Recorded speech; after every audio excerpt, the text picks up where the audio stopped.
سبحان الله. قاع البحر ملتهب.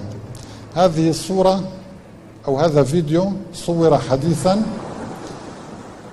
من أعماق المحيط الهادئ على عمق 11,000 متر، يعني 11 كيلو متر.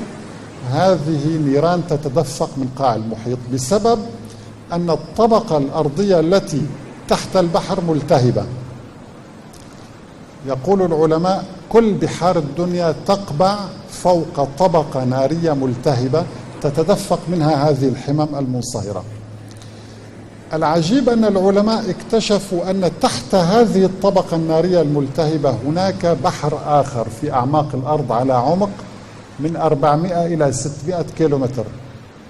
هناك محيط هائل موجود على عمق 400 كيلومتر تحت سطح الأرض. هذا المحيط يحوي كمية من الماء 3 أضعاف بحار الدنيا، 3 أضعاف. سبحان الله. إذن ركزوا معي جيدا. أصبح لدينا البحر، ثم نار تحت البحر، ثم بحر عميق تحت النار. الحبيب صلى الله عليه وسلم قال: